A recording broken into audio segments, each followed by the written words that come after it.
حضرات محترم، جب سے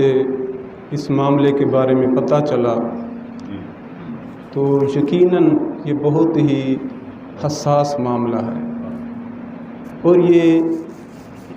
اہل سنت پر بہت بڑا حملہ ہے۔ اگرچہ اب آپ کو پتہ نہیں چل رہا، لیکن کچھ عرصہ بعد اگر خدا نخواستہ یہ لوگ کامیاب ہو گئے، انشاءاللہ نہیں کامیاب ہوں گے۔ آپ سارے کہو انشاءاللہ یہ کامیاب نہیں ہوں گے، انشاءاللہ یہ کامیاب نہیں ہوں گے۔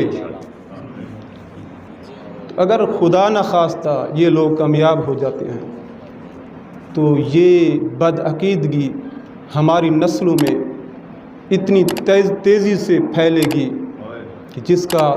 آپ اندازہ بھی نہیں کر سکتے۔ یہ اس وقت آپ کو پتہ چلے گا۔ حضرات محترم، میں اپنی گفتگو کا ان اشعار سے آغاز کروں گا کہ تو نے باطل کو مٹایا اے امام احمد رضا، تو نے باطل کو مٹایا اے امام احمد رضا، دین کا ڈنکا بجایا اے امام احمد رضا۔ کہ اہل سنت کا چمن اجڑا ہوا ویران تھا، کہ جب ہر طرف گمراہی، دلالت اور اہل سنت کا تشخص کھو چکا تھا، اور پھر اللہ تعالی ہر صدی کے اندر ایک مجدد بھیجتا ہے، جدید سے بنا ہے مجدد، جو آ کر پھر اسلام کو جدید کرتا ہے، اسلام کو اس کی اپنی اصلی شکل پہ لے کے آتا ہے۔ تو یہ میرے امام کا کام تھا کہ جب ہر طرف کچھ رافضی، کچھ ناسبی، کچھ خوارج سب اپنے آپ کو سنی کہہ رہے تھے، تو آپ نے یہاں پر فرق کیا کہ اہل سنت کا چمن اجڑا ہوا ویران تھا، اہل سنت کا چمن اجڑا ہوا ویران تھا، کھل اٹھا تو جب کہ آیا اے امام احمد رضا۔ گمراہی، دور باطل اور دلالت ہند میں تھا جس گھڑی، دور باطل پورا برے صغیر، پاک و ہند، پاکستان اس وقت نہیں بنا تھا، دور ناکام ہے گہرے صدمے بھی تیری گہری نیند اڑانے کو، اٹھ باندھ کمر کیوں سستی سی تیری سوچ پہ اب تک طاری ہے، ہر کوئی اپنے مسلک سے وابستہ ہو کے جیتا ہے، وہ ان کا گڑا ہو بدعقیدگی کا، ان کی بستیاں ہو بدعقیدگی کی، سنی تو جا کے وہاں پر ایک نعرہ لگا کے دکھا، مسجد تو جہاں رہ گئی، مسجد تو جہاں رہ گئی، مسجد تو بڑی دور کی بات ہے، سنی تو وہاں جا کر یا رسول اللہ کا یا علی کا یا غوث اعظم کا نعرہ لگا کے دکھا، خدا کی قسم اگر تیری لاش واپس نہ آئے تو مجھے کہنا۔ ہر کوئی اپنے مسلک سے وابستہ ہو کے جیتا ہے، کیوں سنی اپنے مسلک سے اظہار سے اب تک آ رہی ہے، مت ڈرنا ان تنگ راہوں سے، مت ڈرنا ان بدخواہوں سے، مت ڈرنا ان تنگ راہوں سے، مت ڈرنا ان بدخواہوں سے۔ جب 8 کنال رقبے کے اندر، یہاں تو مسجد ہے، 8 کنال رقبے کے اندر بندہ نا چیز، علامہ یہ ہمارے ساتھ رمضان صاحب بیٹھے ہیں اور دیگر علماء جب چلے، اور الحمدللہ اللہ کے فضل سے ہم نے ان کا وہاں پر جو بدعقیدگی کا گڑھ ہونے والا تھا، ہم نے اللہ کے فضل سے روکا۔ یہاں تو ایک مسجد ہے، تو پھر یہاں آپ کیوں نہیں روک سکتے؟ ایکڑ پورا۔ اور پھر حضرات محترم، مت ڈرنا ان بدخواہوں سے، مت ڈرنا ان تنگ راہوں سے، جب ساتھ ہے طیبہ کے والی پھر آگے کیا دشواری ہے، جب ساتھ ہے طیبہ کے والی پھر آگے کیا دشواری ہے۔ ہم عوام اہل سنت کو، کیونکہ علماء اہل سنت کو تو پتہ ہے، لیکن عوام اہل سنت کو کیوں بچانا چاہتے ہیں؟ اس کا مقصد کیا ہے؟ کیا ہمارا ذاتی ان سے کوئی جھگڑا ہے؟ کیا ہمارا پلاٹ کی وجہ سے ان سے کوئی جھگڑا ہے؟ یا کیا ہمارا کسی دکان یا اور کسی کام کی وجہ سے ان سے جھگڑا ہے؟ نہیں، عقیدے کی وجہ سے، عقیدے کی وجہ سے ہمارا ان سے جھگڑا ہے۔ اب دیکھو ہمارے اکابر نے یہ لکھا، ایک تو عالم دین سنی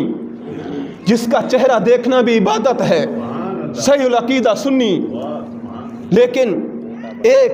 عام سنی دیہاتی ہے یا شہری ہے، عالم نہیں ہے، لیکن وہ اس کا عقیدہ مضبوط ہے، اس کے عقیدے کے اندر رتی برابر بھی ذرا سی کوئی ایسی بات نہیں پائی جاتی، تو عقیدہ مضبوط ہے، اور پھر اعمال کے اندر کچھ کوتاہی ہے، اعمال کے اندر کچھ کوتاہی ہے، تو ہمارے اکابر نے لکھا کہ فساق اہل سنہ، فساق اہل سنہ اولیاء اللہ، کہ فاسق گناہگار سنی، فساق اہل سنہ، فساق فاسق کی جمع، جتنی فاسق سنی ہے عقیدہ ٹھیک ہے، اولیاء اللہ فرمایا وہ اللہ کے ولی ہیں، اور ادھر زہاد بد عقیدہ،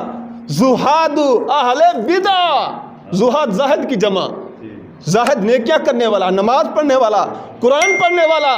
حج اور زکوٰۃ ادا کرنے والا، نوافل ہر کام کرنے والا نیکی کا، زاہد زہاد اہل بدع، کہ بد عقیدہ نیک بھی ہو، اعداء اللہ، فرمایا وہ اللہ کے دشمن ہیں، اللہ کے دشمن ہیں۔ تو علامہ ابن جوزی نے جو کتاب لکھی مناقب امام احمد بن حنبل، اس کے اندر آپ نے امام احمد بن حنبل سے یہ روایت نقل کی، کیا کہ قبور اہل سنہ،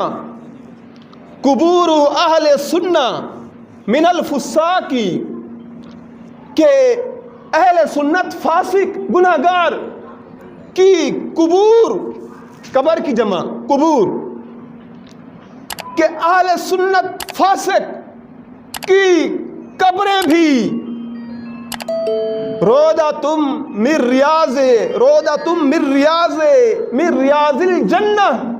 روضۃ من ریاض الجنہ، فرمایا کہ وہ جنت کے باغوں میں سے باغ ہے، اہل سنت فاسق۔ اب آگے وقبور اہل بدع، اور بد عقیدہ کی قبریں، وقبور اہل بدع من الزہاد، کہ بد عقیدہ نیک ہیں، جو نماز پڑھنے والے ہیں، سارا کچھ کرنے والے ہیں بد عقیدہ، حفرۃ من النار، کہ زاہد نیک بد عقیدہ کی قبریں جہنم کے گڑھوں میں سے ایک گڑھا ہے۔ اب اس پر میں دو حوالے دے کر اجازت چاہوں گا۔ لوگ کہتے ہیں پڑھتے تو قرآن ہیں، ارے پڑھتے تو نماز ہیں، ارے اگر وہ حق پر نہیں ہے تو دیکھو اللہ ان سے راضی ہے تو پھر وہ وہاں پر مکہ میں ہیں، مدینہ میں ہیں۔ تو میں کہتا ہوں اہل حق ہونے کی یہ دلیل ہرگز نہیں بنتی۔ کیسے؟ میں حدیث سے دلیل دوں گا، حدیث مستدرک للحاکم، کہ ایک بندہ کعبے کے سامنے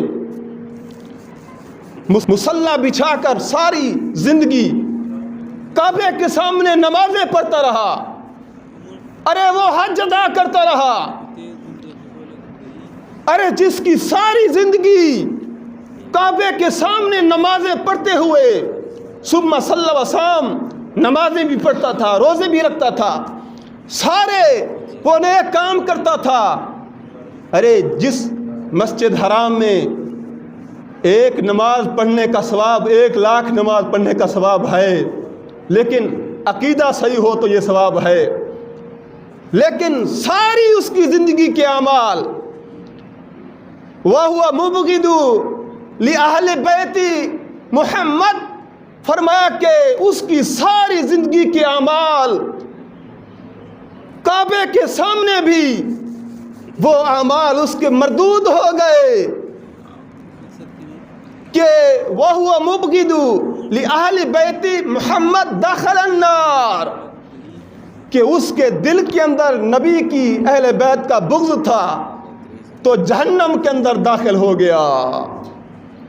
اب دیکھو یہ فتنہ میں آپ کو بتاتا ہوں۔ اب دیکھو وہ مکہ مکرمہ میں کہتے ہیں کہ وہ تو مکہ کے وہی ہے والی، مدینے کے وہی والی ہے، مکہ میں وہی ہے، مدینے میں وہی ہے، اور تم کہتے ہو کہ وہ ناحق پر ہے، وہ بد عقیدہ ہے۔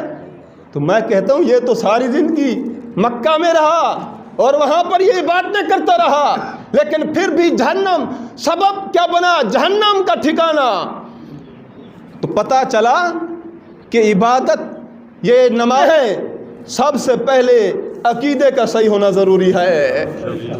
عقیدہ صحیح ہو، عقیدہ صحیح ہوگا تو پھر نیکیوں کا میٹر چلتا ہے،